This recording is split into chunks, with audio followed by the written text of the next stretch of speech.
कि complete chapter पढ़ेंगे और जो भाग 2 होगा इसमें कुछ इंपॉर्टेंट क्वेश्चंस को डिस्कस करेंगे। भाग 1, भाग 2 और साथ ही इस पार्ट के एनसीईआरटी हल और नोट्स, इन सभी का लिंक आपको नीचे डिस्क्रिप्शन बॉक्स में दिया गया है। तो पार्ट को शुरू करते हैं। पार्ट का नाम है हमारे आसपास के पदार्थ। सो ये पदार्थ शब्द है, इसका अर्थ क्या है इसे हमें समझना होगा। पदार्थ क्या है, ये किस चीज से मिलके बना है, इसकी परिभाषा क्या है। तो यहां पर हमें दिया है पदार्थ। पदार्थ की परिभाषा क्या होगी, ऐसा कुछ भी जो स्थान घेरता है वह जिसमें द्रव्यमान होता है वह पदार्थ कहलाता है। ऐसी कोई भी चीज जो स्थान यानी कि जगह को घेरे और जिसमें द्रव्यमान हो उसी को हम कहेंगे पदार्थ। अब यहां पर जो ये द्रव्यमान शब्द आया है इसको मैं थोड़ा सा एक्सप्लेन कर देता हूं। द्रव्यमान जो है इसको किलोग्राम में मापा जाता है और द्रव्यमान का अर्थ होगा कोई वस्तु अंदर से कितनी भरी है, उसमें कितने परमाणु यानी कि एटम मौजूद हैं। और जो द्रव्यमान होता है वो हर जगह पर बराबर रहता है, कभी भी जगह के अनुसार द्रव्यमान बदलता नहीं है। जैसे हमारा वजन जो होता है वो जगह के अनुसार बदल जाता है, लेकिन द्रव्यमान जो है वो निश्चित रहता है, कभी भी बदलता नहीं है। अगर मैं अपना द्रव्यमान मून पर यानी कि चांद पर करूं और पृथ्वी पर करूं तो ये समान रहेगा, इसमें कोई भी परिवर्तन नहीं आएगा। पदार्थ में आगे है, और पदार्थ छोटे छोटे कणों से मिलकर बना होता है। जो भी पदार्थ है उसमें बहुत छोटे छोटे कण होते हैं, छोटे छोटे कणों से मिलके ये पदार्थ बना होता है। अब जिन कणों से मिलके बना होता है इन कणों को हमें समझना होगा। इन कणों के कुछ गुण होते हैं जो हम आगे पढ़ेंगे आगे आने वाले पेजेस पर, ठीक है। अब यहां पर कुछ उदाहरण ले लेते हैं पदार्थ के। उदाहरण दिया है हमें किताब, ये भी एक पदार्थ है। पेन, तारे, सूर्य, हवा, ग्रह, पानी आदि, ये सभी चीजें क्या हैं, जगह भी घेरती हैं और इनमें द्रव्यमान भी होता है, यानी कि इन्हें हम किलोग्राम में माप सकते हैं। तो ये सभी चीजें क्या हो गई, पदार्थ। आगे अब इन कणों के बारे में देखते हैं जिनसे पदार्थ बना होता है।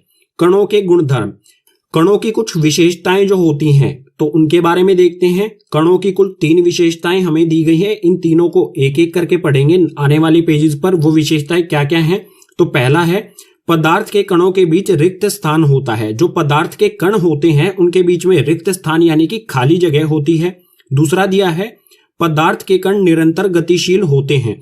जो भी पदार्थ के ये कण हैं जिनसे पदार्थ बना है वे हमेशा चलते रहते हैं, गति में रहते हैं हमेशा, ठीक है। थर्ड है इसमें पदार्थ के कण एक दूसरे को आकर्षित करते हैं।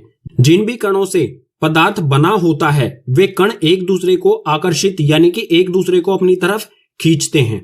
अब जो ये 3 गुण दिए गए हैं कणों के, इनको एक एक करके उदाहरण के साथ अगले पेजेस पर पढ़ते हैं।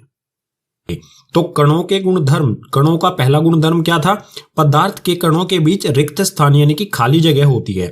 इसे समझने के लिए आपको क्या करना होगा, एक गिलास पानी लेना होगा। कांच के गिलास में एक पानी लीजिए, जितना पानी लिया है उसको यहां पर मार्क कर दीजिए, इतना पानी लिया है हमने गिलास में, ठीक है। उसके बाद आपको क्या करना है, इसमें 2 से 3 चम्मच या तो चीनी या फिर नमक इसमें हमें डालना है और इसे पूरी तरह से घोल देना है। जब नमक और चीनी पूरी तरह से घुल जाएगा उसके बाद हमें फिर से चेक करना है कि इसमें पानी का लेवल जो है, पानी का जो स्तर है वो बढ़ा है या नहीं। तो आप देखेंगे कि पानी का स्तर अभी भी उतना ही है जितना पहले था। अगर हम कोई वस्तु बाहर से डालते हैं पानी में तो पानी के स्तर में बढ़ोतरी होनी चाहिए थी, लेकिन नहीं हुई। इसका कारण क्या है, कारण है रिक्त स्थान। जो भी पानी था इसमें जल था, उसके कणों के बीच में क्या है, खाली जगह है। और चीनी या नमक जो बाहर से डाला गया था वो खाली जगह ने उसको भर दिया, इसलिए पानी का जो स्तर था उसमें कोई भी बढ़ोतरी नहीं हुई। इसमें हमें आगे दिया है कणों के बीच रिक्त स्थान। जो भी पानी के जो कण है उनके बीच जो रिक्त स्थान है उसमें 3 बिंदु दिए गए हैं। पहला बिंदु है सबसे कम ठोस में होता है। कणों के बीच रिक्त स्थान यानी कि खाली जगह जो है वो सबसे कम ठोस में होती है। दूसरा है ठोस से अधिक द्रवों में होती है। खाली जगह ठोस से ज्यादा जो है वो द्रव यानी कि तरल चीजों में होती है। और तीसरा बिंदु है कणों के बीच रिक्त स्थान सबसे अधिक गैस में होता है। सबसे ज्यादा रिक्त स्थान यानी कि खाली जगह किसमें होती है, गैस में होती है। पदार्थ के कणों का दूसरा गुणधर्म है पदार्थ के कण निरंतर गतिशील होते हैं। गतिशील यानी कि चलते रहते हैं। इसमें हमें दिया है पदार्थ के कणों में गतिज ऊर्जा होती है। तापमान बढ़ने पर कणों की गति और तेज होती है क्योंकि गतिज ऊर्जा अधिक हो जाती है। जो भी पदार्थ के कण हैं उनमें गतिज ऊर्जा होती है। गतिज ऊर्जा उत्तरदायी होती है किसी भी तरह की गति के लिए। कोई भी वस्तु अगर चल रही है तो उसमें उपस्थित होती है गतिज ऊर्जा। इसी के कारण कोई भी वस्तु एक जगह से दूसरी जगह चलती है। और तापमान बढ़ने पर जो गतिज ऊर्जा होती है ये तेज हो जाती है। अगर तापमान बढ़ेगा तो गतिज ऊर्जा तेज हो जाएगी, यानी कि कणों की गति तेज हो जाएगी। अगर तापमान कम होगा तो गतिज ऊर्जा कम हो जाएगी, या फिर हम कह सकते हैं कणों की गति भी जो है वो कम हो जाती है। तो जो पदार्थ के कण गति में रहते हैं, इसको समझने के लिए एक एक्सपेरिमेंट करते हैं। फिर से आपको क्या करना है, एक ग्लास में पानी लेना है। पानी लेने के बाद आपको इस ग्लास को टेबल पर रख देना है, बिल्कुल हिलाना डुलाना नहीं है। जब पानी बिल्कुल शांत अवस्था में आ जाए, जब कोई भी हलचल ना हो पानी में, तो इसमें आपको ड्रॉपर की हेल्प से इस तरह से आपको इसमें नीली शाही, नीली लाल किसी भी रंग की शाही डालनी है इसमें। तो आप इसमें 2 से 3 बूंदे शाही डालेंगे। इस तरह से ये शाही यहां पर फैल जाएगी ऊपर।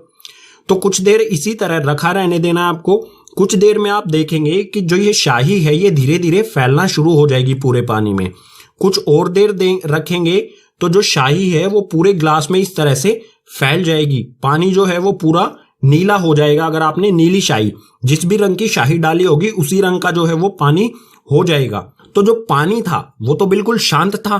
फिर ये शाही जो है इसमें एक जगह से दूसरी जगह किस प्रकार पहुंची। जो पानी था इसके कण क्या थे, गति में थे। बेशक से हमें पानी जो है वो शांत दिखाई दे रहा था, लेकिन फिर भी क्या थे, इसके कण क्या थे, गति में थे। तो इसी कारण से शाही जो है वो पूरे ग्लास में ये अच्छी तरह से पूरे पानी में अच्छी तरह से घुल गई है। ठीक है। तो आगे हमें दिया है कणों की गति। कणों की गति में हमें फिर से 3 बिंदु दिए गए हैं। पहला बिंदु है सबसे कम ठोस में होती है। जो कणों की गति है सबसे कम जो है वो ठोस वस्तुओं में होगी। दूसरा है कणों की गति द्रवों में मध्यम होती है।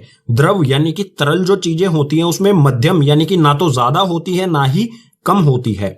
तीसरा बिंदु दिया है कणों की गति सबसे अधिक गैसों में होती है। सबसे अधिक का मतलब हो जाएगा सबसे ज्यादा। जो गैसें होती हैं उसमें सबसे अधिक पदार्थ के कण चलते हैं। तो ये हो गया दूसरा गुणधर्म। तीसरे गुणधर्म को देखते हैं आगे वाले पेज पर। पदार्थ के कणों का तीसरा गुणधर्म क्या था, पदार्थ के कण एक दूसरे को आकर्षित करते हैं, यानी कि एक दूसरे को अपनी ओर खींचते हैं। इसको समझने के लिए आपको जाना होगा पानी के नल के पास। इस तरह का जो नल होता है उसके पास आप जाइए, इसे खोल दीजिए। जब इसमें से पानी आना शुरू हो जाए, ये पानी आना इसमें से शुरू हो गया, अब आपको क्या करना है, इससे थोड़ी सी, इसका जो मुंह है इससे थोड़ी सी दूरी पर अपनी उंगली रख दीजिए। इस तरह से ये जो गोल बनाया है ये क्या है, आपकी उंगली बिल्कुल बीच में। धारा जो आएगी पानी की उसके बीच में आपको अपनी उंगली रखनी है। तो धारा आपकी उंगली से टकराएगी और इसकी 2 धाराएं बन जाएंगी। पानी जो है वो की 2 धाराओं में बट जाएगा इस तरह से। आधा पानी इस तरफ चला जाएगा, इस तरफ आने लग जाएगा, आधा इस तरफ। उसके बाद जैसे ही पानी की ये 2 धाराएं उंगली के आगे की ओर निकलेंगी, इससे आगे निकलेंगी, तो धीरे धीरे करके क्या होगा, ये वापस से क्या हो जाएगी, एक धारा इनकी बन जाएगी। एक धारा में पानी फिर से बहने लगेगा। अब हमने तो यहां पर क्या किया था, इस धारा को 2 अलग अलग धाराओं में बांटा था। ये अपने आप ही एक धारा कैसे बन गई, क्योंकि इसके कण जो है, पानी के जो कण हैं वो एक दूसरे को आकर्षित कर रहे हैं, यानी कि एक दूसरे को अपनी ओर खींच रहे हैं। इस धारा के जो पानी के कण हैं और इस धारा में जो पानी के कण है वो एक दूसरे को आपस में खींचते हैं और वापस से एक ही धारा बना लेते हैं पानी की। तो आगे हमें दिया है कणों के बीच आकर्षण बल। जो कण होते हैं पदार्थ के, उनके बीच में आकर्षण बल से संबंधित हमें 3 बिंदु दिए गए हैं। इसमें सबसे पहला है आकर्षण बल सबसे अधिक ठोस में होता है। जो ठोस वस्तुएं होती हैं उसमें सबसे ज्यादा आकर्षण बल होता है। दूसरा है आकर्षण बल मध्यम द्रव्यों में होता है। द्रव्यों में आकर्षण बल ना तो ज्यादा होता है और ना ही बिल्कुल कम होता है, बीच में होता है। ठीक है। तीसरा है सबसे कम गैसों में होता है। आकर्षण बल जो है वो सबसे कम गैस में, या फिर हम ये भी कह सकते हैं कि गैसों में आकर्षण बल जो है वो ना के बराबर होता है, क्योंकि गैसें जो है वो आसानी से एक जगह से दूसरी जगह क्या हो जाती हैं, उड़ जाती हैं हवा में। पदार्थ के छोटे छोटे कणों के गुणधर्म के बाद अब पाठ में अगला विषय आता है पदार्थ की अवस्थाएं। पदार्थ जो है वो किन किन अवस्थाओं में पाया जाता है। तो यहां पर हमें दिया है पदार्थ की कुल 5 अवस्थाएं होती हैं। कितनी अवस्थाएं होती हैं? 5। लेकिन हम क्या करेंगे, हम सिर्फ 3 अवस्थाओं के बारे में पढ़ेंगे, क्योंकि हमारी जो एनसीईआरटी यानी कि हमारा जो सिलेबस है उसमें 3 अवस्थाओं का ही जिक्र किया गया है। तो किन 3 अवस्थाओं के बारे में पढ़ेंगे? पहली अवस्था है ठोस, दूसरी है द्रव और तीसरी है गैस। इन 3 अवस्थाओं के बारे में हम इस पार्ट में पढ़ेंगे। ये ही 3 हमारे सिलेबस में हैं। और जो 2 अवस्थाएं बचती हैं वो कौन सी हैं? पहली है इसमें प्लाज्मा और अगली है बोस-आइंस्टीन कंडेंसेट। तो जो ये बची हैं ये सिलेबस में नहीं है, लेकिन फिर भी मैं इनके बारे में आपको पार्ट 2 जो है, इस चैप्टर का जो पार्ट 2 है उसमें मैं आपको बता दूंगा। उसका पार्ट 2 का लिंक जो है आपको नीचे डिस्क्रिप्शन बॉक्स में दिया गया है। तो अगले पेज से शुरू करते हैं। पदार्थ की 3 अवस्थाओं के बारे में जो है ठोस, द्रव और गैस, बिल्कुल विस्तार से पढ़ेंगे इन्हें। यहां पर हमें दिया है ठोस, द्रव और गैस यानी कि पदार्थ की 3 अवस्थाएं। तो इनको एक एक करके बिल्कुल डिटेल में पढ़ते हैं। सबसे पहले देखते हैं ठोस के बारे में। ठोस में हमें ये एक डायग्राम सा दिया गया है। इसमें ये जो नीले बिंदु बनाए गए हैं ये हैं ठोस के कण। जो कण हैं उनके बीच में दूरी आप देख सकते हैं बहुत कम है, बिल्कुल पास पास में ये कण मौजूद हैं। तो ठोस के बारे में हमें कुछ बिंदु दिए गए हैं, इन्हें पढ़ते हैं। ठोस जो है उनका आकार निश्चित आकार होता है। आकार यानी कि उनका साइज जो है वो निश्चित रहता है, अपने आप कभी भी नहीं बदलता है। आगे है निश्चित विमाएं। ठोस की निश्चित विमाएं यानी कि साइड्स होती हैं, निश्चित साइड्स। कभी भी एक ऐसा नहीं होगा कि ठोस जो है वो एक साइड से बढ़ जाए या घट जाए। अगला है कठोर। ठोस वस्तुएं जो हैं वो सभी क्या है? कठोर होती हैं। आगे है असंपीड्य। असंपीड्य यानी कि जो ठोस चीजें होती हैं उनको संपीड़ित नहीं किया जा सकता है। संपीड़ित यानी कि प्रेशर, दबाव डालकर उनका साइज जो है वो बदल नहीं सकते हैं हम।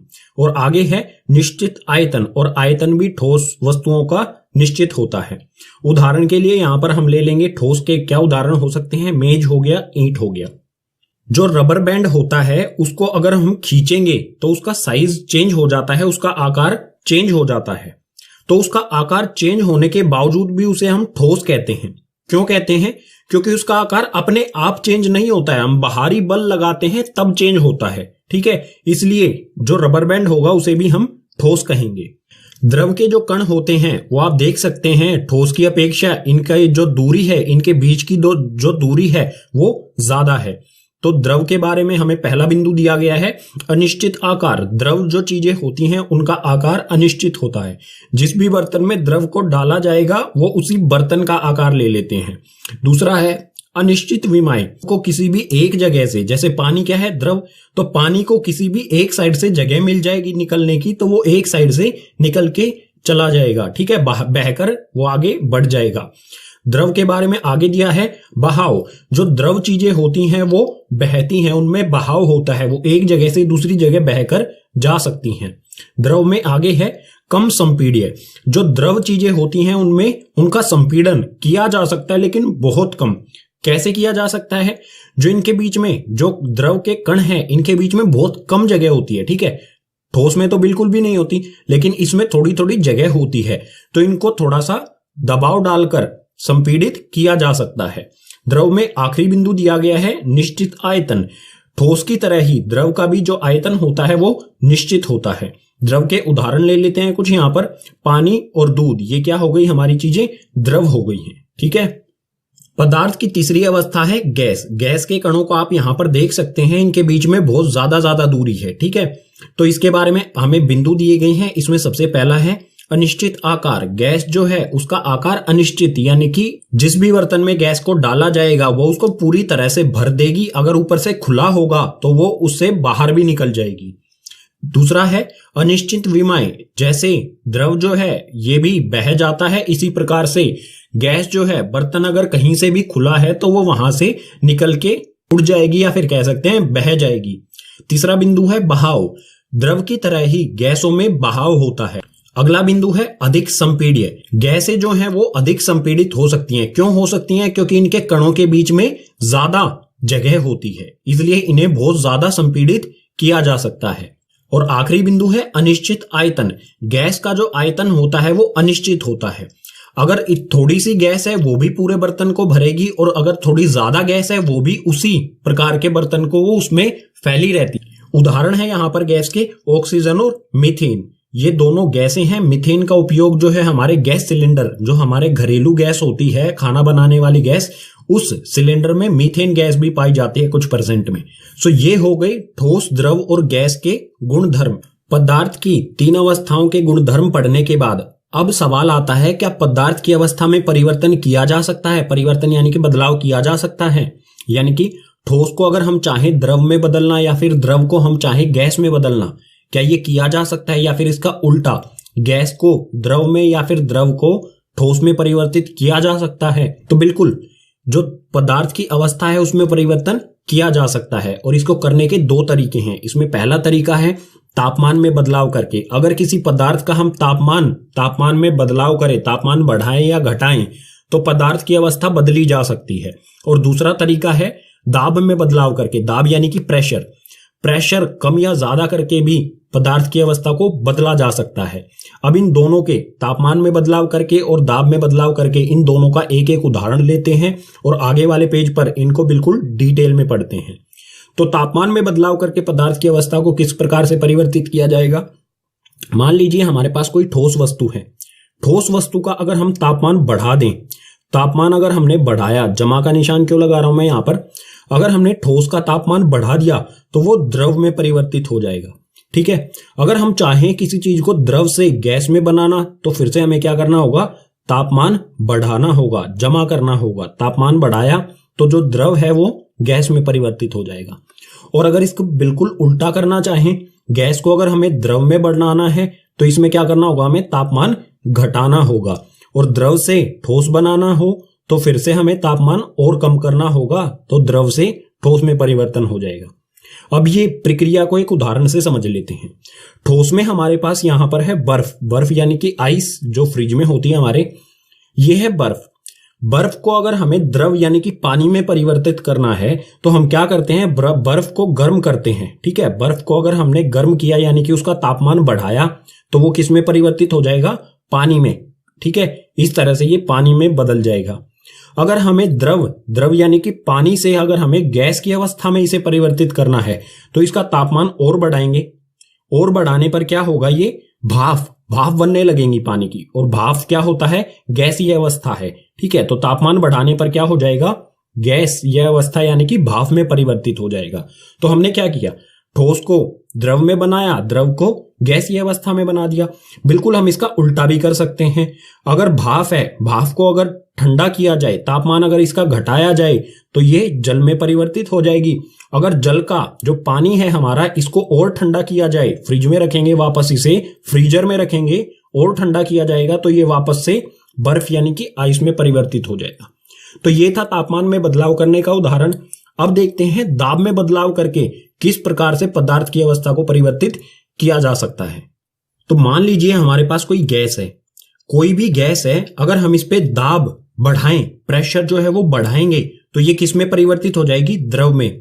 किसी भी गैस का दाब यानी कि प्रेशर बढ़ाने पर, जमा का निशान लगा रहा हूं, यानी कि प्रेशर हमने क्या किया? दाब हमने क्या किया? बढ़ाया। गैस का दाब हमने बढ़ाया तो वो परिवर्तित हो जाएगी द्रव में। अब जो द्रव में है, अगर उस पे भी हम क्या करें? प्रेशर यानी कि दाब बढ़ाएंगे, तो ये फिर से क्या हो जाएगा? द्रव से ठोस में परिवर्तित हो जाएगा। इसी तरह से अगर हम बिल्कुल इसका उल्टा करें, जो ठोस बना है हमारा, उस पे से प्रेशर घटाएं तो वो द्रव में परिवर्तित हो जाएगा। द्रव का और प्रेशर कम कर दें तो वो गैस में परिवर्तित हो जाएगा। अब एक इसका उदाहरण भी ले लेते हैं। आपने इस तरह का एक लाइटर देखा होगा, मार्केट में मिलता है। तो इस तरह का जो लाइटर होता है, इसके अंदर ये लिक्विड सा होता है, यानी कि द्रव चीज हमें कुछ अंदर दिखाई देती है। जब हम इसको दबाते हैं, यहां से वो द्रव, अगर इसमें से हम ये द्रव निकालना चाहें, बिना जलाए इसे यहां से अगर हम निकालना चाहें इस द्रव को, तो आप देखेंगे कि जो द्रव है वो गैस बन जाता है तुरंत। क्यों बनता है?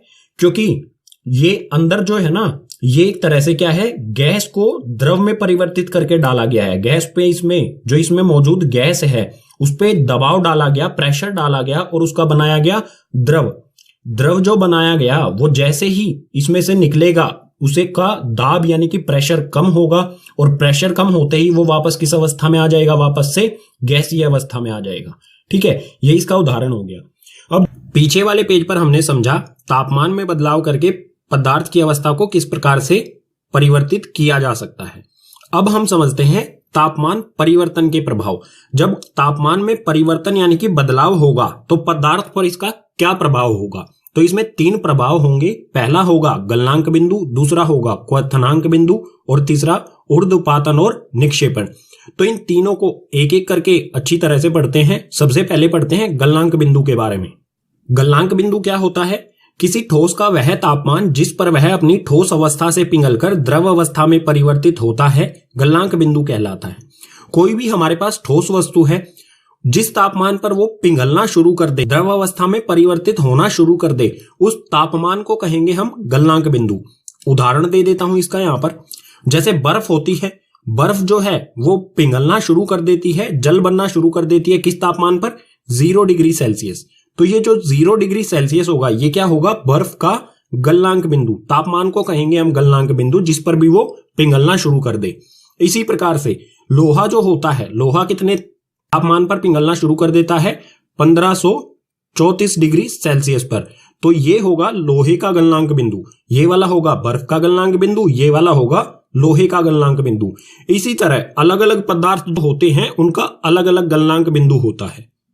इसी में आगे आता है संगलन की प्रसुप्त ऊष्मा। अब ये होता क्या है इसको सबसे पहले समझते हैं एक एक्टिविटी से। इस एक्टिविटी में हमने एक बीकर लिया है, इसके अंदर यहां पर बर्फ डाली गई है, ये है कांच की छड़, एक छड़ी है कांच की जिससे हम इसे मिलाते रहेंगे, और ये है थर्मामीटर जिसे एक स्टैंड से टांगा गया है। नीचे यहां पर हमने बर्नर में आग लगाई है, आग जलाई है जिससे इस बर्फ को हम ऊष्मा दे सकें। बर्फ का तापमान होता है माइनस में, -4 डिग्री 3 डिग्री के आसपास होता है। तो जब इसे ऊष्मा देना शुरू करेंगे तो तापमान जो है वो धीरे धीरे बढ़ना शुरू करेगा। -4 से -3 पर आएगा, फिर उसके बाद और बढ़ेगा -2, उसके बाद -1 और फिर आ जाएगा 0 पर। 0 डिग्री पर ये बर्फ जो है धीरे धीरे करके पिघलना शुरू हो जाएगी। क्यों? क्योंकि 0 डिग्री सेल्सियस क्या है? बर्फ का गलनांक बिंदु। गलनांक बिंदु पर कोई भी वस्तु क्या होती है? पिघलना, द्रव अवस्था में आना शुरू हो जाएगी। तो आप देखेंगे अब जो तापमान है वो नहीं बढ़ रहा है, कुछ देर तक तापमान नहीं बढ़ेगा। जब तक कि सारी बर्फ बिल्कुल पिघल नहीं जाती तब तक तापमान बढ़ेगा ही नहीं। 0 डिग्री सेल्सियस पर आकर ये रुक जाएगा। तो हम लगातार ऊष्मा दे रहे थे, फिर भी तापमान में कोई भी वृद्धि यानी कि बढ़ोतरी नहीं हो रही थी। ऐसा क्यों हो रहा था? तो ये हो रहा था संगलन की प्रसुप्त ऊष्मा के कारण। जो बर्फ है वो ऊष्मा यानी कि इस एनर्जी का यूज किस प्रकार से कर रही थी? अपना अवस्था बदलने के लिए। जो ऊष्मा है वो बर्फ के जो कण है, बर्फ जो पदार्थ है ये इसके कण है, उनको क्या करती है? गतिज ऊर्जा प्रदान करती है, जिनमें कणों के बीच की दूरी बढ़ जाती है और ये द्रव अवस्था में परिवर्तित हो जाते हैं। तो ये किस प्रकार की ऊष्मा है? संगलन की प्रसुप्त ऊष्मा, जो क्या होती है? जो ठोस को द्रव में परिवर्तित करती है। इसकी परिभाषा पढ़ते हैं। वायुमंडलीय दाब पर 1 किलोग्राम ठोस को उसके गलनांक पर द्रव में बदलने के लिए जितनी ऊष्मा ऊर्जा की आवश्यकता होती है उसे संगलन की प्रसुप्त ऊष्मा कहते हैं। वायुमंडलीय दाब यानी कि जो हमारे चारों तरफ हवा है उसका दाब यानी कि प्रेशर, उस पर 1 किलोग्राम ठोस, कोई भी 1 किलोग्राम ठोस है उसको उसी पदार्थ के गलनांक यानी कि ऐसे तापमान पर जिस पर वो गलना शुरू हो जाए, द्रव अवस्था में आना शुरू हो जाए, उस तापमान पर उसको द्रव में बदलने के लिए जितनी ऊष्मा लगेगी उसी को कहेंगे संगलन की प्रसुप्त ऊष्मा। ये काफी इंपॉर्टेंट है, कई बार आपसे एग्जाम में पूछा जाएगा, तो इसको अच्छी तरह से समझ लें। तापमान परिवर्तन के प्रभाव में दूसरा था हमारा क्वथनांक बिंदु। तो क्वथनांक बिंदु क्या होता है? किसी द्रव का वह तापमान जिस पर वह अपनी द्रव अवस्था को छोड़कर गैसीय अवस्था में परिवर्तित होता है क्वथनांक बिंदु कहलाता है। कोई भी द्रव वस्तु जिस तापमान पर वो गैस अवस्था में परिवर्तित होना शुरू हो जाए उसी तापमान को कहा जाएगा क्वथनांक बिंदु। जैसे जल होता है, जल हमारा द्रव होता है, जल का क्वथनांक बिंदु क्या होगा? 100 डिग्री सेल्सियस। ये 100 डिग्री सेल्सियस पर गैसीय अवस्था में भाप में परिवर्तित होना शुरू हो जाता है। तो इस 100 डिग्री सेल्सियस को कहेंगे हम जल यानी कि पानी का क्वथनांक बिंदु। अलग अलग वस्तुओं का क्वथनांक बिंदु अलग अलग होता है। ठीक, इसी में आगे आता है वाष्पीकरण की गुप्त ऊष्मा। अब ये क्या होती है इसे हम एक एक्टिविटी से समझते हैं। यहां पर हमने एक बीकर में पानी लिया है, इसमें ये कांच की छड़ है, ये थर्मामीटर स्टैंड से टांगा गया है और नीचे से यहां पर ऊष्मा दी जा रही है, इस जल को गर्म किया जा रहा है। यानी कि जल का जो तापमान है वो आमतौर पर कम ही होता है, 50 डिग्री से कम ही होता है। तो जैसे जैसे इसे ऊष्मा देते रहेंगे वो 50 से बढ़ता रहेगा, 50, 60, 70, 80 और पहुंच जाएगा सीधा 100 डिग्री पर। उसके बाद जब ये 100 डिग्री सेल्सियस पर पहुंच जाएगा तो आप उसके बाद देखेंगे कि ऊष्मा तो लगातार दी जा रही है, तापमान जो है 100 डिग्री से आगे नहीं बढ़ रहा है। इसमें से 100 डिग्री पर भाप निकलनी शुरू हो जाएंगी, लेकिन तापमान में कोई भी वृद्धि यानी कि बढ़ोतरी नहीं होगी। ऊष्मा दी जा रही है तो तापमान बढ़ना चाहिए। तापमान क्यों नहीं बढ़ता है? उसका कारण है वाष्पीकरण की गुप्त ऊष्मा। इसमें क्या होता है, ऊष्मा के कारण जो है, जो जल है वो अपनी अवस्था बदलकर भाप बनना शुरू हो जाता है। यह क्या होता है, वायुमंडलीय दाब पर 1 किलोग्राम द्रव को उसके क्वथनांक पर गैस में बदलने के लिए जितनी ऊष्मीय ऊर्जा की आवश्यकता होती है उसे वाष्पीकरण की गुप्त ऊष्मा कहते हैं। वायुमंडलीय दाब मैं बता चुका हूं, इस दाब पर 1 किलोग्राम द्रव लिया है। अब हमने 1 किलोग्राम द्रव को गैस में बदलने के लिए जितनी भी ऊष्मा की जरूरत होगी उसी ऊष्मा को कहा जाएगा वाष्पीकरण की गुप्त ऊष्मा। यहां पर यह ऊष्मा किस चीज में प्रयोग हो रही है, अवस्था परिवर्तन करने में, ना कि तापमान बढ़ाने में। ऊष्मा जो है वो क्या करेगी, जल के जो कण हैं उनको गतिज ऊर्जा प्रदान करेगी, इतनी गतिज ऊर्जा प्रदान कर देगी कि वो गैसीय अवस्था में परिवर्तित हो जाएंगे। तो ये वाष्पीकरण की गुप्त ऊष्मा जो है ये भी काफी इंपॉर्टेंट है, एग्जाम में कई बार पूछा गया है, आगे भी पूछा जाएगा, तो इसे बिल्कुल अच्छी तरह से समझे। अगर समझ में नहीं आया है तो वीडियो को दोबारा से देखें। तापमान परिवर्तन के प्रभाव में तीसरे नंबर पर हमें पढ़ना था ऊर्ध्वपातन और निक्षेपण को। तो सबसे पहले देखते हैं ऊर्ध्वपातन क्या होता है। इसमें हमें दिया है पदार्थ द्रव अवस्था में परिवर्तित हुए बिना ठोस अवस्था से सीधे गैस में बदलने की प्रक्रिया को ऊर्ध्वपातन कहते हैं। कोई भी ठोस पदार्थ अगर सीधा गैस में बदल जाए तो इस प्रक्रिया को कहा जाएगा ऊर्ध्वपातन।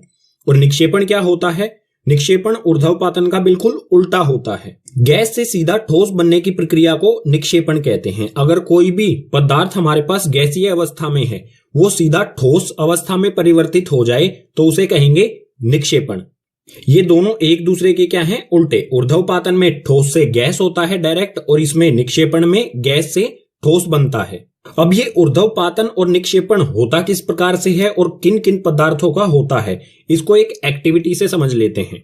एक्टिविटी में हमें करना क्या है, एक बर्नर लेना है, एक ट्राइपॉड स्टैंड, उस पर हमें रखनी है एक चाइना डिश। चाइना डिश के ऊपर पलटकर एक फनल रख देंगे उल्टा करके, और यहां पर जो छेद होता है फनल का, इसमें रुई लगा देंगे ताकि जो भी फनल के अंदर है वो बाहर ना जा पाए। और चाइना डिश में हमने ले रखा है अमोनियम क्लोराइड, अमोनियम क्लोराइड का पाउडर जो कि ठोस है। अब क्या करेंगे, बर्नर को हमने चालू किया, जो भी ये चाइना डिश है इसको गर्म करना शुरू करेंगे। तो आप देखेंगे जो अमोनियम क्लोराइड जो ये पाउडर था ये सीधा गैस में बदलना शुरू हो जाएगा। यहां पर कोई भी तरल पदार्थ नहीं बनेगा, कोई भी द्रव पदार्थ नहीं बनेगा, सीधा ये वाष्प बनना शुरू हो जाएगा। और जो ये वाष्प है ये बाहर नहीं जा पाएगा, किसकी वजह से, यहां पर जो रुई लगाई गई है। ठीक है, तो जो वाष्प है वो इसी में फनल के अंदर ही इकट्ठा हो जाएगा। तो इस प्रक्रिया को, जो पाउडर था अमोनियम क्लोराइड का ठोस पाउडर, वो वाष्प यानी कि गैस में परिवर्तित हुआ, इसको कहा जाएगा ऊर्ध्वपातन। अब समझते हैं निक्षेपण। अब क्या करना है, जब ये गैस बन जाएगी, यहां पर अमोनियम क्लोराइड का वाष्प बन जाएगा, उसके बाद जो ये बर्नर है इसको बंद कर देना है, ऊष्मा देनी इसको बंद कर देनी है। तो जो भी फनल के अंदर गैस है वो धीरे धीरे क्या होगी, ठंडी होनी शुरू हो जाएगी, और ठंडी होकर वो गैस जो है इसके यहां पर जमना शुरू हो जाएगी। आप यहां पर देखेंगे यहां पर ये गैस जमना शुरू हो जाएगी। तो गैस से सीधा ठोस अमोनियम क्लोराइड यहां पर बन जाएगा। तो इस प्रक्रिया को कहा जाएगा निक्षेपण। अब ऐसे कितने पदार्थ हैं जो ऊर्ध्वपातन या निक्षेपण प्रक्रिया को फॉलो करते हैं, तो ऐसे कई हैं, उनमें से कुछ उदाहरण दे देते हैं। एक अमोनियम क्लोराइड का यहां पर एक्टिविटी में हमने यूज करके ही बताया है इसमें, ठीक है। उसके बाद आता है कपूर। कपूर जो पूजा सामग्री में यूज किया जाता है, ये भी जो है सीधा ठोस से गैस में या फिर गैस से ठोस में परिवर्तित होता है, ये कभी भी द्रव अवस्था में नहीं आता।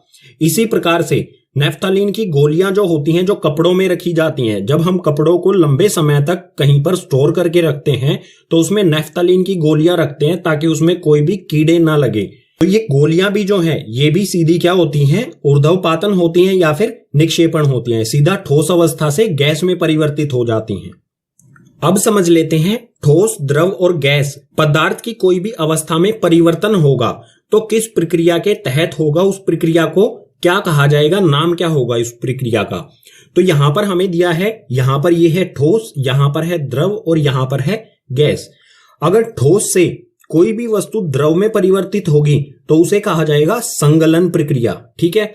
इसी प्रकार से आगे द्रव से अगर गैस बन रही है तो उसे कहा जाएगा वाष्पीकरण, और गैस से अगर ठोस बन रहा है तो पीछे वाले पेज पर ही हमने अभी पढ़ा है, उसे कहा जाएगा निक्षेपण।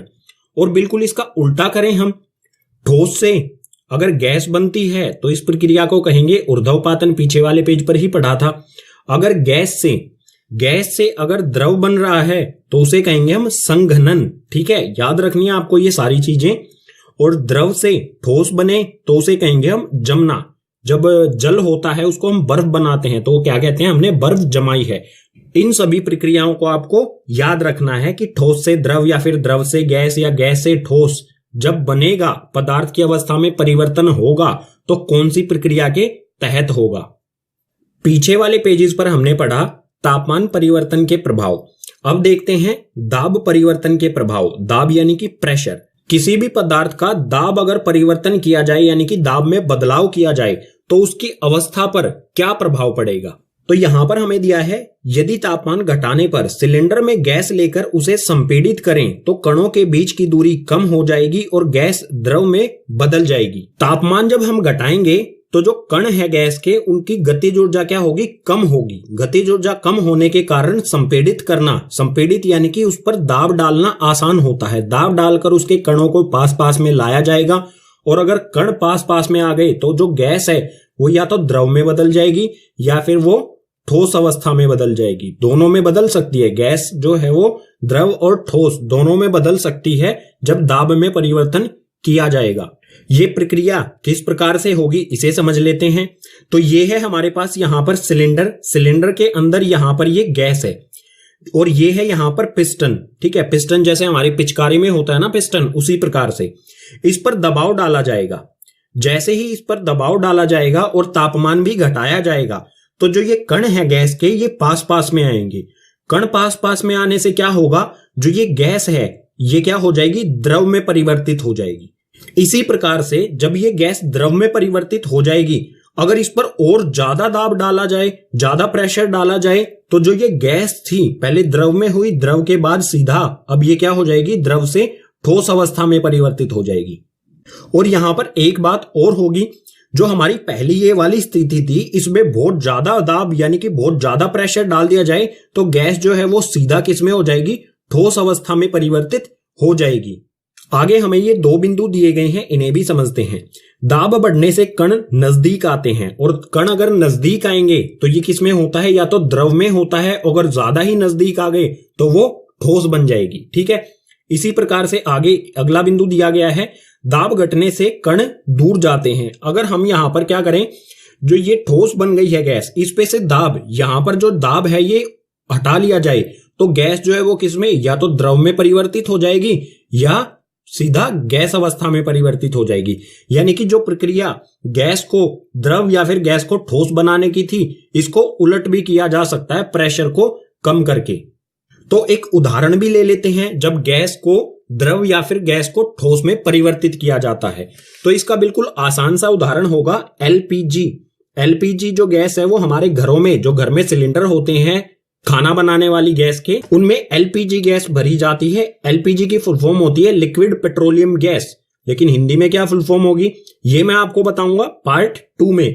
तो अगर आपको पता है इसकी फुल फॉर्म तो नीचे आप कमेंट बॉक्स में लिख के बता सकते हैं, हिंदी मीडियम में बताना है। ठीक है, जो ये एलपीजी गैस होती है ये द्रव होता है। जो सिलेंडर होते हैं उसमें द्रव यानी कि जल की तरह तरल गैस होती है। ये प्रेशर अप्लाई करके, जैसे यहां पर गैस को हमने द्रव बनाया था, इसी प्रकार से एलपीजी जो होती है, जो गैस होती है, उसको द्रव बना के सिलेंडर में डाला जाता है, यानी कि दाब प्रेशर बढ़ा करके। एक और उदाहरण ले लेते हैं जिसमें गैस जो है वो सीधा ठोस अवस्था में परिवर्तित होती है। तो इसका उदाहरण हो जाएगा ठोस कार्बन डाइऑक्साइड। गैस को सिलेंडर में लिया, तापमान घटाने के साथ साथ हम क्या करेंगे, प्रेशर बढ़ाएंगे।